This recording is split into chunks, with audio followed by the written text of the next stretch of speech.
वचन जबूरां दा पहला अध्याय दे विच पढ़ांगे। खुदा तुहानूं बरकत दे। हालेलुया। जबूरां दी पोथी पहले अध्याय विच पहली आयत पढ़ी। खुदा तुहानूं बरकत दे।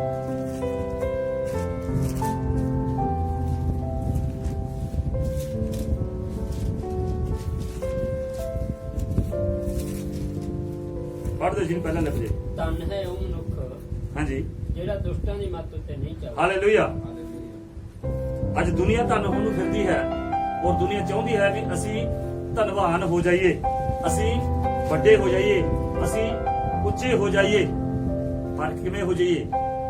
ਚਾਹੇ ਸਾਨੂੰ ਕਿਸੇ ਨੂੰ ਮਾਰਨਾ ਪੈ ਜੇ, ਚਾਹੇ ਕਿਸੇ ਨੂੰ ਦੱਬਣਾ ਪੈ ਜੇ, ਕਿਸੇ ਦਾ ਹੱਕ ਦੱਬਣਾ ਪੈ ਜੇ, ਕਿਸੇ ਦੇ ਹੱਕ ਨੂੰ ਮਾਰਨਾ ਪੈ ਜੇ, ਕਿਸੇ ਦੀ ਮਜ਼ਦੂਰੀ ਨੂੰ ਮਾਰਨਾ ਪੈ ਜੇ, ਪਰ ਅਸੀਂ ਨੇ ਧਨੀ ਹੋਣਾ। ਹਾਲੇਲੂਇਆ। ਪਰ ਪਰਮੇਸ਼ਵਰ ਐਦੋਂ परमेश्वर का वचन परमेश्वर के मनुख की सोच तो उल्ट सोच है। हालेलुया। क्योंकि मनुख उल्ट सोचता, परमेश्वर सीधी सोचता ते मनुख की है उल्टी सोचता। क्यों? क्योंकि शैतान दे पिछे चलता है। हालेलुया। ये संसार जदों समझेगा, जदों की बिल्कुल क़यामत आवेगी, फिर खड़काउणगे, रोणगे, परमेश्वर साडे ते दया कर। पर अज दया दा युग है। असीं समझ लईए की कहंदी है परमेश्वर दी बाणी। जबूरां दी पोथी की कहंदी है? पहला अध्याय की कहंदा है? धन ओ मनुख ਜਿਹੜਾ ਦੁਸ਼ਟਾਂ ਦੀ ਮੱਤ ਤੇ ਨਹੀਂ ਚੱਲਦਾ। ਅੱਜ ਦੁਸ਼ਟਾਂ ਦੀ ਮੱਤ ਨੇ ਹੀ ਸਗੋਂ ਮਨੁੱਖ ਹੀ ਦੁਸ਼ਟਪਣਾ ਕਰ ਰਿਹਾ। ਹਾਲੇਲੂਇਆ। ਉਹ ਦੁਸ਼ਟਪਣੇ ਦੇ ਵਿੱਚ ਹੀ ਚੱਲ ਰਿਹਾ। ਸੋ ਯਿਸੂ ਮਸੀਹ ਸਾਨੂੰ ਇਸ ਦੁਸ਼ਟਪਣੇ ਦੇ ਵਿੱਚੋਂ ਬਾਹਰ ਕੱਢਣ ਦੇ ਵਾਸਤੇ ਧਰਤੀ ਦੇ ਉੱਤੇ ਆਇਆ ਜੀ। ਨਾ ਪਾਪੀਆਂ ਦੇ ਰਾਹ ਵਿੱਚ ਖੜਾ ਰਹਿੰਦਾ। ਉਹ ਨਾ ਪਾਪੀਆਂ ਦੇ ਰਾਹ ਵਿੱਚ ਖੜਾ ਰਹਿੰਦਾ। ਉਹ ਪਾਪੀਆਂ ਦੇ ਰਾਹ ਦੇ ਵਿੱਚ ਹੀ ਨਹੀਂ ਖੜਦਾ, ਸਗੋਂ ਪਾਪੀਆਂ ਦੇ ਵਿੱਚ ਬਹਿੰਦਾ ਤੇ ਪਾਪੀਆਂ ਦੇ ਨਾਲ ਰਲ ਕੇ ਪਾਪ ਕਰਦਾ ਹੈ। ਹਾਲੇਲੂਇਆ। ਹਾਲੇਲੂਇਆ। ਤੇ ਪ੍ਰਭੂ ਯਿਸੂ ਮਸੀਹ ਪਾਪੀ ਸੰਸਾਰ ਦੇ ਵਿੱਚ ਆਇਆ, ਪਾਪ ਦੇ ਵਿੱਚ ਆਇਆ। ਪਾਪੀ ਸੰਸਾਰ ਕੀ ਰਿਹਾ ਹੈ? ਪਾਪ ਦੇ ਨਾਲ। ਕਿਉਂਕਿ ਇਸ ਪਾਪ ਦੇ ਵਿੱਚ ਹੀ ਯਿਸੂ ਮਸੀਹ ਨੂੰ ਆਉਣਾ ਪਿਆ ਇੱਕ ਮਨੁੱਖੀ ਜੀਵਨ ਦੇ ਲੈ ਕੇ, ਔਰ ਪਾਪੀਆਂ ਦੇ ਵਿਚਕਾਰ ਹੀ ਉਹਨੂੰ ਸਲੀਬ ਦੇ ਉੱਤੇ ਚੜ੍ਹਨਾ ਪਿਆ। ਉਹ ਪਾਪੀਆਂ ਤਰ੍ਹਾਂ ਹੀ ਉਹਨੂੰ ਸਜ਼ਾ ਮਿਲੀ, ਕਿਉਂਕਿ ਪਾਪ ਵਿੱਚੋਂ ਕੱਢਣ ਵਾਸਤੇ ਯਿਸੂ ਮਸੀਹ ਨੂੰ ਸੰਸਾਰ ਦੇ ਵਿੱਚ ਰੂਪ ਧਾਰਨ ਕਰਕੇ ਆਉਣਾ ਪਿਆ। ਪਰ ਉਹ ਪਾਪ ਤੋਂ ਨਫ਼ਰਤ ਕਰਦਾ ਹੈ, ਪਾਪੀਆਂ ਦੇ ਨਾਲ ਬਹਿੰਦਾ ਰਿਹਾ ਉਹਨਾਂ ਨੂੰ ਪਾਪ ਦੇ ਵਿੱਚੋਂ ਕੱਢਣ ਵਾਸਤੇ, ਪਰ ਉਹਨੇ ਆਪ ਪਾਪ ਨਹੀਂ ਕੀਤਾ। ਇਸ ਕਰਕੇ ਪਰਮੇਸ਼ਰ ਦੀ ਬਾਣੀ ਸਾਨੂੰ ਆਖਦੀ ਹੈ, ਧੰਨ ਉਹ ਮਨੁੱਖ ਜਿਹੜਾ ਦੁਸ਼ਟਾਂ ਦੀ ਮੱਤ ਉੱਤੇ ਨਹੀਂ ਚੱਲਦਾ। ਕਿਉਂਕਿ ਜਿਹੜੇ ਦੁਸ਼ਟ ਦੀ ਮੱਤ ਉੱਤੇ ਚੱਲਦੇ ਸੀ ਉਹਨਾਂ ਨੂੰ ਉਸ ਮੱਤ ਤੋਂ ਹਟਾਉਣ ਤੇ ਸਮਝਾਉਣ ਵਾਸਤੇ ਪ੍ਰਭੂ ਯਿਸੂ ਮਸੀਹ ਨੇ ਇਹ ਕਦਮ ਨੂੰ ਉਠਾਇਆ ਸੀ। ਹਾਲੇਲੂਇਆ। ਹਾਲੇਲੂਇਆ ਜੀ। ਅਤੇ ਨਾਮ ਖੌਡੀਆਂ ਦੀ ਜੁੱਤੀ ਵਿੱਚ ਰਹਿੰਦਾ ਜੀ। ਪਰ ਉਹ ਯਹੋਵਾ ਦੀ ਵਿਵਸਥਾ ਵਿੱਚ ਮਗਨ ਰਹਿੰਦਾ। ਹਾਲੇਲੂਇਆ। ਅੱਜ ਪਰਮੇਸ਼ਰ ਦੇ ਵਚਨ ਨੂੰ ਕਿਹੜਾ ਪੜ੍ਹਨਾ, ਕਿਹੜਾ ਵਚਨ ਨੂੰ ਪੂਰਾ ਕਰਨਾ ਚਾਹੁੰਦਾ ਹੈ? ਜਿਹਦੇ ਉੱਤੇ ਯਿਸੂ ਮਸੀਹ ਦੀ ਮੋਹਰ ਲੱਗੀ ਹੈ, ਚਾਹੇ ਉਹ ਕਿਸੇ ਵੀ ਹਾਲਤ ਦੇ ਵਿੱਚ ਹੋਵੇ, ਗਰੀਬੀ ਵਿੱਚ ਹੋਵੇ, ਪਰੇਸ਼ਾਨੀ ਵਿੱਚ ਹੋਵੇ, ਬਿਮਾਰੀ ਦੇ ਵਿੱਚ ਹੋਵੇ, ਉਹ ਪਰਮੇਸ਼ਰ ਦੀ ਮਹਿਮਾ ਕਰਨ ਤੋਂ ਕਦੇ ਹਟਦਾ ਨਹੀਂ, ਪਰਮੇਸ਼ਰ ਦੇ ਵਚਨ ਤੋਂ ਕਿਤੇ ਦੂਰ ਨਹੀਂ ਹੋਵੇਗਾ। ਕਿਉਂ? ਕਿਉਂਕਿ ਉਹਦੇ ਉੱਤੇ ਮੋਹਰ ਪ੍ਰਭੂ ਯਿਸੂ ਦੀ ਲੱਗੀ ਹੋਈ ਆ। ਪ੍ਰਭੂ ਯਿਸੂ ਨੇ ਆਪਣੇ ਲਹੂ ਦੇ ਨਾਲ ਉਹਨੂੰ ਖਰੀਦਿਆ। ਪ੍ਰਭੂ ਯਿਸੂ ਨੇ ਕੋੜਿਆਂ ਦੀ ਮਾਰ ਖਾਧੀ ਤੇ ਲਹੂ ਬਹਾਇਆ, ਖੂਨ ਬਹਾਇਆ, ਔਰ ਹੱਥਾਂ ਪੈਰਾਂ ਵਿੱਚ ਕਿੱਲ ਗੜਵਾਏ।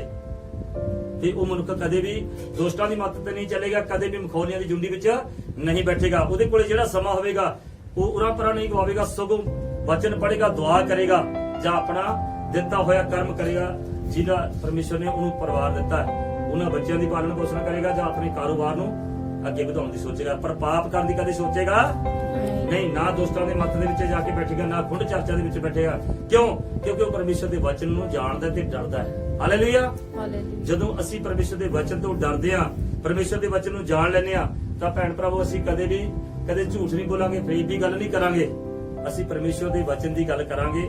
ਜਿੱਥੇ ਵੀ ਸਾਨੂੰ ਮੌਕਾ ਸਮਾਂ ਮਿਲੇਗਾ ਅਸੀਂ ਪਰਮੇਸ਼ਰ ਦੀ ਭਲਾਈ ਨੂੰ ਦੱਸਾਂਗੇ, ਬੁਰਾਈ ਨਹੀਂ ਕਰਾਂਗੇ, ਔਰ ਬੁਰਾਈ ਤੋਂ ਹਟਾਉਣ ਦੀ ਕੋਸ਼ਿਸ਼ ਕਰਾਂਗੇ, ਸਮਝਾਉਣ ਦੀ ਕੋਸ਼ਿਸ਼ ਕਰਾਂਗੇ। ਕਿਉਂ?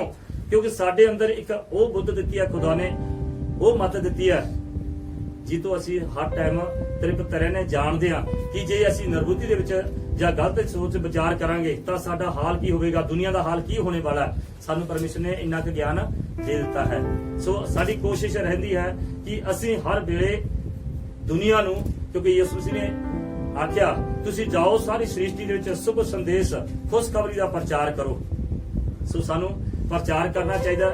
ਯਿਸੂ ਮਸੀਹ ਦੇ ਸੰਦੇਸ਼ਾਂ ਦਾ ਪ੍ਰਚਾਰ ਅਸੀਂ ਕਰਦੇ ਹਾਂ, ਔਰ ਕਰਨਾ ਚਾਹੀਦਾ ਹਰ ਇੱਕ ਨੂੰ। ਜਦੋਂ ਸਾਰੀ ਦੁਨੀਆ ਸਮਝ ਲਵੇਗੀ ਯਿਸੂ ਮਸੀਹ ਦੀ ਆਮਦ ਕਿਉਂ ਹੋਈ, ਯਿਸੂ ਮਸੀਹ ਦੀ ਜਾਨ ਇਸ ਧਰਤੀ ਉੱਤੇ ਕਿਉਂ, ਉਹਦਾ ਖੂਨ ਬਹਾਇਆ ਗਿਆ, ਉਹਦੀ ਜਾਨ ਕਿਉਂ ਲਈ ਗਈ, ਕਿਉਂਕਿ ਉਹਦੀ ਜਾਨ ਸਾਡੇ ਲਈ ਬਹੁਤ ਜ਼ਿਆਦਾ ਕੀਮਤੀ ਸੀ। ਹਾਲੇਲੂਇਆ। ਉਹਦੀ ਜਾਨ ਸਾਡੇ ਲਈ ਕੀਮਤੀ ਸੀ, ਕਿਉਂਕਿ ਉਹਦੇ ਵਿੱਚੋਂ ਖੂਨ ਵਗਣਾ ਸਾਡੇ ਪਾਪਾਂ ਦੀ ਮਾਫੀ ਦੇ ਲਈ, ਸਾਡੀ ਚੰਗਿਆਈ ਦੇ ਲਈ, ਸਾਡੀ ਭਲਾਈ ਦੇ ਲਈ, ਔਰ ਸਾਡੇ ਵਿੱਚੋਂ ਦੂਰ ਬੁਰਾਈ ਕਰਨ ਵਾਸਤੇ ਯਿਸੂ ਮਸੀਹ ਦੇ ਉੱਤੇ ਤਾੜਨਾ ਹੋਈ। ਤੇ ਸੋ ਸਾਨੂੰ ਪਰਮੇਸ਼ਰ ਦਾ ਵਚਨ ਅੱਗੋਂ ਹੀ ਸਮਝਾਉਂਦਾ ਹੈ, ਧੰਨ ਉਹ ਮਨੁੱਖ ਹੋਵੇਗਾ ਜਿਹੜਾ ਦੁਸ਼ਟਾਂ ਦੀ ਮੱਤ ਉੱਤੇ ਨਹੀਂ ਚੱਲਦਾ। ਪਰ ਸ਼ੈਤਾਨ ਹੈ ਜਿਹੜਾ ਕਲਯੁਗ ਹੈ, ਉਹ ਬੈਰੀ ਹੈ, ਕਿਉਂਕਿ ਪਰਮੇਸ਼ਰ ਦੀ ਪ੍ਰਜਾ ਨੂੰ, ਪਰਮੇਸ਼ਰ ਦੇ ਲੋਕਾਂ ਨੂੰ ਹਰ ਵੇਲੇ ਪਰੇਸ਼ਾਨੀ ਦੇ ਵਿੱਚ ਸੁੱਟ ਕੇ ਰੱਖਦਾ ਹੈ ਤੇ ਉਹਨਾਂ ਨੂੰ ਗੁੰਮਰਾਹ ਕਰਕੇ ਰੱਖਦਾ ਹੈ, ਮਜ਼ਹਬਾਂ ਧਰਮਾਂ ਦੇ ਚੱਕਰਾਂ ਦੇ ਵਿੱਚ ਪਾ ਕੇ ਰੱਖਦਾ ਹੈ। ਜੋ ਮਜ਼ਹਬ ਧਰਮ ਦੇ ਚੱਕਰਾਂ ਦੇ ਵਿੱਚ ਪੈਂਦਾ ਹੈ ਜਾਂ ਸੁਣਦਾ ਹੈ ਤਾਂ ਸਮਝੋ ਪਰਮੇਸ਼ਰ ਦਾ ਨਹੀਂ, ਸਗੋਂ ਸ਼ੈਤਾਨ ਦਾ ਹੈ। ਹਾਲੇਲੂਇਆ। ਕਿਉਂਕਿ ਪਰਮੇਸ਼ਰ ਨੇ ਧਰਮ ਨਹੀਂ ਬਣਾਇਆ, ਪਰਮੇਸ਼ਰ ਨੇ ਇਨਸਾਨ ਬਣਾਇਆ, ਪਰਮੇਸ਼ਰ ਨੇ ਹੁਕਮ ਬਣਾਏ, ਪਰਮੇਸ਼ਰ ਨੇ ਵਿਧੀਆਂ ਬਣਾਈਆਂ। ਸੋ ਚੱਲਣਾ ਕਿਸ ਨੇ ਹੈ? ਮਨੁੱਖ ਨੇ ਚੱਲਣਾ ਜਿਹੜਾ ਪਰਮੇਸ਼ਰ ਨੇ ਆਪਣੇ ਲਈ ਬਣਾਇਆ ਸੀ। ਹਾਲੇਲੂਇਆ ਜੀ। ਅਤੇ ਦਿਨ ਰਾਤ ਉਸਦੀ ਵਿਵਸਥਾ ਉੱਤੇ ਧਿਆਨ ਕਰਦਾ ਹੈ। ਅੱਜ ਦਿਨ ਰਾਤ ਮਨੁੱਖ ਕਿਹਦੇ ਉੱਤੇ ਧਿਆਨ ਕਰਦਾ ਹੈ? ਅੱਜ ਦਾ ਮਨੁੱਖ ਦਿਨ ਰਾਤ ਬਦੀਆਂ ਉੱਤੇ ਧਿਆਨ ਕਰਦਾ ਹੈ, ਪਰਮੇਸ਼ਰ ਦੀ ਵਿਵਸਥਾ ਉੱਤੇ ਧਿਆਨ ਕਰਦਾ, ਪਰਮੇਸ਼ਰ ਦੇ ਵਚਨ ਉੱਤੇ ਧਿਆਨ ਕਰਦਾ ਨਹੀਂ। ਕਿਉਂ? ਕਿਉਂਕਿ ਸ਼ੈਤਾਨ ਨੇ ਉਹਦੇ ਦਿਮਾਗ ਨੂੰ ਫੜ ਲਿਆ, ਸ਼ੈਤਾਨ ਨੇ ਉਹਦੀ ਬੁੱਧੀ ਨੂੰ ਭ੍ਰਿਸ਼ਟ ਕਰ ਦਿੱਤਾ ਹੈ। ਹਾਲੇਲੂਇਆ। ਸੋ ਅੱਜ ਸਾਨੂੰ ਕੀ ਚਾਹੀਦਾ ਹੈ? ਪਰਮੇਸ਼ਰ ਦੇ ਕੋਲੋਂ ਮਾਫੀ ਮੰਗੀਏ, ਤੌਬਾ ਕਰੀਏ, ਪ੍ਰਭੂ ਜੀ ਸਾਡੇ ਉੱਤੇ ਦਇਆ ਕਰੋ ਤਾਂ ਕਿ ਅਸੀਂ ਤੁਹਾਡੇ ਵਚਨ ਦੀ ਪਾਲਣਾ ਕਰੀਏ, ਅਸੀਂ ਦੋਸਤਾਂ ਦੀ ਮੱਤ ਉੱਤੇ ਨਾ ਚੱਲੀਏ। ਪ੍ਰਭੂ ਜੀ ਅਸੀਂ ਮਖੌਲੀਆਂ ਦੀ ਝੁੰਡੀ ਵਿੱਚ ਕਦੇ ਨਾ ਬੈਠੀਏ, ਅਸੀਂ ਸ਼ਰਾਬੀਆਂ ਦੇ ਰਾਹ ਵਿੱਚ ਕਦੇ ਨਾ ਖੜੀਏ, ਅਸੀਂ ਪਿਤਾ ਪਰਮੇਸ਼ਰ ਗਾਲਾਂ ਕੱਢਣ ਵਾਲਿਆਂ ਦੇ ਵਿੱਚ ਕਦੇ ਵੀ ਰਲੀਏ ਨਾ। ਸਾਨੂੰ ਧਰਮੀ ਬਣਾਇਆ ਤੇ ਧਰਮੀ ਬਣਾਈ ਰੱਖ ਪਰਮੇਸ਼ਰ, ਸਾਡੇ ਉੱਤੇ ਐਸੀ ਕਿਰਪਾ ਕਰ। ਔਰ ਜਦੋਂ ਵੀ ਅਸੀਂ ਕਿਸੇ ਕੋਲੇ ਜਾਈਏ, ਖੜੀਏ, ਤਾਂ ਕਿ ਪਰਮੇਸ਼ਰ ਦੇ ਵਚਨ ਦੀ ਪਾਲਣਾ ਕਰੀਏ। ਖੁਦਾ ਬਰਕਤ ਦੇ। ਹਾਲੇਲੂਇਆ। ਸੋ ਇਹ ਪਰਮੇਸ਼ਰ ਦੇ ਵਚਨਾਂ ਨੂੰ ਅਸੀਂ ਚੇਤੇ ਰੱਖੀਏ, ਇਹ ਪਰਮੇਸ਼ਰ ਦੇ ਵਚਨਾਂ ਨੂੰ ਅਸੀਂ ਸਦਾ ਆਪਣੇ ਜੀਵਨ ਦੇ ਵਿੱਚ ਰੱਖੀਏ। ਦੋਸਤਾਂ ਦੀ ਮੱਤ ਦੇ ਉੱਤੇ ਜੋ ਚੱਲਦਾ ਹੈ ਉਹ ਸਵਰਗ ਤੇ ਨਹੀਂ ਬਲਕਿ ਨਰਕਾਂ ਦੀ ਅੱਗ ਵਿੱਚ ਜਾਵੇਗਾ, ਤੇ ਉੱਥੇ ਕੀੜਾ ਮਰੇਗਾ ਨਹੀਂ, ਅੱਗ ਬੁਝੇਗੀ ਨਹੀਂ, ਤੇ ਹਰ ਵੇਲੇ ਰੋਣਾ ਤੇ ਚੀਚੀਆਂ ਵੱਟਣਾ ਹੋਵੇਗਾ। ਉਹਦੇ ਤੋਂ ਬਚਣ ਦੇ ਵਾਸਤੇ ਅੱਜ ਪਰਮੇਸ਼ਰ ਪ੍ਰਭੂ ਯਿਸੂ ਮਸੀਹ ਦੇ ਵਚਨ ਦੁਨੀਆ ਤੱਕ ਪਹੁੰਚਾਏ ਜਾਂਦੇ ਨੇ, ਹਰ ਕੰਨ ਤੱਕ ਉਹਦੀ ਆਵਾਜ਼ ਪਹੁੰਚਾਈ ਜਾਂਦੀ ਹੈ। ਕਿਉਂ? ਕਿ ਲੋਕ ਬਚ ਜਾਣ, ਲੋਕ ਧੰਨ ਹੋ ਜਾਣਗੇ। ਪ੍ਰਕਾਸ਼ ਦੀ ਪੋਥੀ ਦੇ ਵਿੱਚ ਲਿਖਿਆ, ਵੇਖ ਮੈਂ ਬੂਹੇ ਉੱਤੇ ਖੜਾ ਖੜਕਾਉਂਦਾ ਹਾਂ, ਜੇ ਕੋਈ ਮੇਰੀ ਆਵਾਜ਼ ਨੂੰ ਸੁਣੇ ਤਾਂ ਆਪਣਾ ਦਿਲ ਦਾ ਬੂਹਾ ਖੋਲ ਦੇਵੇ, ਮੈਂ ਉਹਦੇ ਅੰਦਰ ਆਵਾਂਗਾ, ਉਹਦੇ ਨਾਲ ਪ੍ਰਸ਼ਾਦ ਛਕਾਂਗਾ। ਪ੍ਰਸ਼ਾਦ ਛਕਣ ਦਾ ਮਤਲਬ ਕੀ ਹੈ? ਮੈਂ ਉਹਦੇ ਨਾਲ ਵਿਚਾਰ ਕਰਾਂਗਾ, ਮੈਂ ਉਹਦੇ ਨਾਲ ਬਾਣੀ ਦੇ ਵਚਨਾਂ ਨੂੰ ਸ਼ੇਅਰ ਕਰਾਂਗਾ, ਮੈਂ ਉਹਨੂੰ ਦੁੱਧ ਦੇਵਾਂਗਾ ਤਾਂ ਉਹ ਮੇਰੇ ਨਾਲ ਆਨੰਦ ਹੋਵੇਗਾ, ਮੈਂ ਉਹਦੇ ਨਾਲ ਆਨੰਦ ਹੋ ਜਾਵਾਂਗਾ, ਮੈਂ ਉਹਦੇ ਵਿੱਚ ਹੋਵਾਂਗਾ ਤੇ ਉਹ ਮੇਰੇ ਨਾਲ ਹੋ ਜਾਵੇਗਾ। ਹਾਲੇਲੂਇਆ। ਇਹ ਪਰਮੇਸ਼ਰ ਦੇ ਵਚਨ ਨੇ, ਇਹਨਾਂ ਨੂੰ ਇਸਨੇ ਸਮਝਣਾ ਹੈ। ਖੁਦਾ ਤੁਹਾਨੂੰ ਇਹਨਾਂ ਵਚਨਾਂ ਦੇ ਉੱਤੇ ਬਹੁਤ ਵੱਡੀ ਬਰਕਤ ਦੇਵੇ, ਅਸੀਸ ਦੇਵੇ।